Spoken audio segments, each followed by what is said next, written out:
நிச்சயமாக அல்லாஹு தஆலா தக்வா உள்ள மனிதர்களுடன் தான் இருக்கிறார். அப்ப தக்வா மிக முக்கியமான ஒன்றாகும்.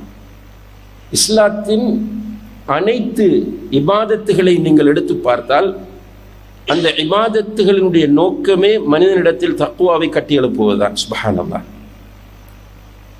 அல்லாஹு தஆலா சூரத்துல் பக்ராவிலே சொல்லும்போது, யா அய்யுஹன் நாஸு உபுது ரப்பக்குமுல்லதீ ஹலகக்கும் வல்லதீன மின் கப்லிக்கும் லஅல்லக்கும் தத்தகூன்.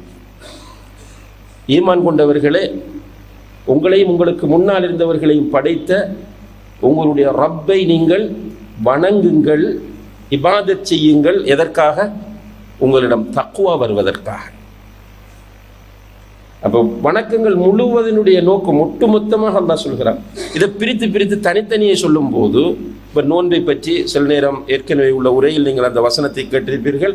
நோன்பை பற்றி பேசுகிறவர்கள் இந்த வசனத்தை தொடாமல் போவதே இல்லை.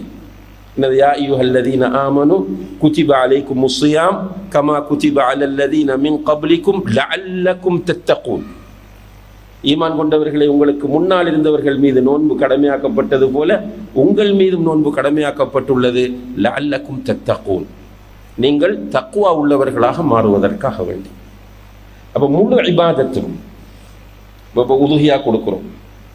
உதுஹியா எதற்காக கொடுக்க வேண்டும்? அல்லாஹ் சொல்லுகிறான், லன் யனாலல்லாஹ லுஹூமுஹா வலா திமாஉஹா வலாக்கின் யனாலுஹு தக்வா மின்கும். நீங்கள் அறுத்து கொடுக்கிற அந்த பிராணிகளின் இரத்தமோ இறைச்சியோ அல்லாஹ்வை சென்றடைவதில்லை, மாறாக உங்களுடைய தக்வா தான் அல்லாஹ்வை சென்றடைகிறது. சுப்ஹானல்லாஹ். இப்போ உதுஹியா கொடுப்பது தக்வாவை வரவழைப்பதற்காகத்தான்.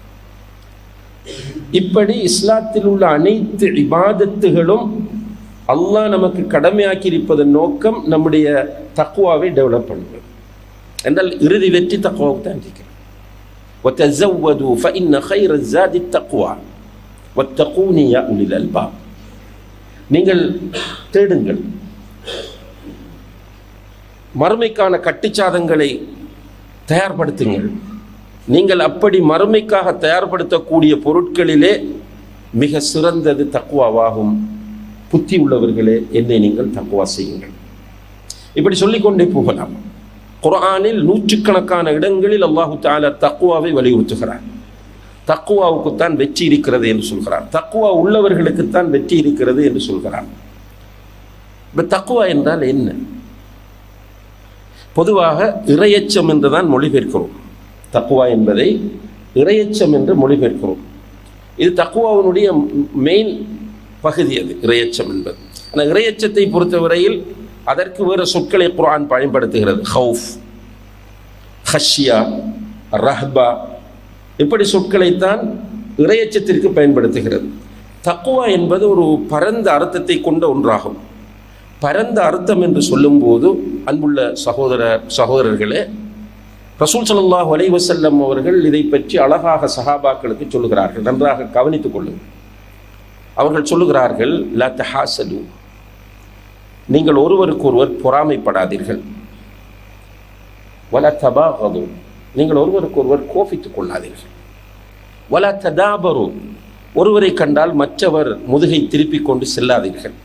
வலா தனாஜஷு, அந்த மற்றவனை தோல்வியடை செய்வதற்காக அவனுக்கு எதிராக வியாபார நடவடிக்கைகளில் ஈடுபடாதீர்கள்.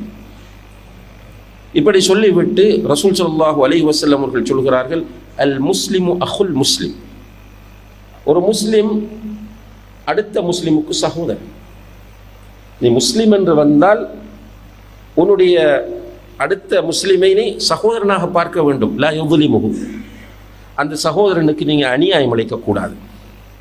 வலா யஹ்துலுஹு, அவனுக்கு சதி செய்யக்கூடாது. வலா யஹ்கிருஹு, அந்த சகோதர முஸ்லிமை இழிவாக பார்க்கவும் கூடாது என்று இப்படி சொல்லிவிட்டு, அன்புள்ள சகோதரர்களே, அல்லாஹ்வுடைய தூதர் சொல்கிறார்கள், அத்தக்வா ஹாஹுனா, அத்தக்வா ஹாஹுனா, அத்தக்வா ஹாஹுனா, தக்வா என்பது இங்கே வர வேண்டும், இங்கே வர வேண்டும், இங்கே வர வேண்டும் என்று தன்னுடைய நெஞ்சை 3 தடவை சுட்டி காட்டினார்கள் என்பதை ஹதீஸ்களிலே நாம் பார்க்கிறோம். அப்ப தக்வா என்றால் என்ன? தக்வா என்றால் உள்ளத்தில் வர வேண்டிய ஒரு மாற்றம். இதுதான் தக்வா, உதட்டில் அல்ல. தொப்பியில் அல்ல, தாடியில் அல்ல. இதெல்லாம் இஸ்லாம். புன்முறுவல் செய்வது, நன்றாக பேசுவது, தாடி வைப்பது, ஆடைகளில் பேணுதலை கடைபிடிப்பதெல்லாம் இஸ்லாம். ஆனால் இந்த இஸ்லாம் நம்முடைய உள்ளத்தை மாற்ற வேண்டும். நல்ல அதாவது ரசூலுல்லாஹி அலைஹி வஸல்லம் அவர்கள் இந்த உலகத்திற்கு தூதராக வரும்போது இருந்த மக்களுடைய நிலையை நீங்கள் பார்த்தால் உள்ளம் முழுக்க நோய். சுப்ஹானல்லாஹ். பெருமை, பொறாமை, காழ்ப்புணர்வு, வஞ்சகம், விட்டு கொடுக்காமை, கொலைவெறி, கோத்திரவெறி, இப்படியானவர்களாகத்தான் அவர்கள் இருந்தார்கள். ரசூலுல்லாஹி அலைஹி வஸல்லம் அவர்களுடைய அந்த போதனை எத்தனை வருஷம்? 23 வருடங்கள். எப்படி மாற்றியது அவர்களை உங்களுக்கு தெரியும். உமர் இப்னுல் கத்தாப் ரலியல்லாஹு அன்ஹு இஸ்லாத்துக்கு வர்றதுக்கு முதல் எப்படி இருந்தவர்? ஒரு கர்வம் பிடித்தவர், ஆணவம் பிடித்தவர், திமிரு பிடித்த எல்லாம் சொல்லலாம். ஆனால் சுப்ஹானல்லாஹ், இஸ்லாம் அவருக்கு கிடைத்த பிறகு, அவருடைய தர்பியத் அவருக்கு கிடைத்த பிறகு படிப்படியாக மாறி அந்த உமர் ரலியல்லாஹு அன்ஹு அவர்கள் கடைசி நேரத்தில் தன்னிடம் நயவஞ்சகம் இருக்குமோ என்று பயப்படுகிற அளவுக்கு அவருடைய நிலைமை மாறியதா இல்லையா? அவருக்கு ரசூலுல்லாஹி அலைஹி வஸல்லம் அவர்கள் அவருடைய காது கேட்க சுவர்க்கத்தை கொண்டு நன்மாராயம் கூறினார்கள். அஷரத்துல் முபஷ்ஷரா என்று நாம் சொல்லக்கூடிய சுவனத்தை கொண்டு நன்மாராயம் கூறப்பட்ட 10 பேர்ல அவர்கள் எத்தனையாவது ஆள்? 2வது ஆள். ரசூலுல்லாஹி அலைஹி வஸல்லம் அவர்கள் சொல்லுகிறார்கள், உமர் ஒரு வழியால் சென்றால் அந்த பக்கம் ஷைத்தான் வரமாட்டான் என்றார்கள். சுப்ஹானல்லாஹ். இப்படி ஒரு சர்டிஃபிகேட் யாருக்கும் இல்லை.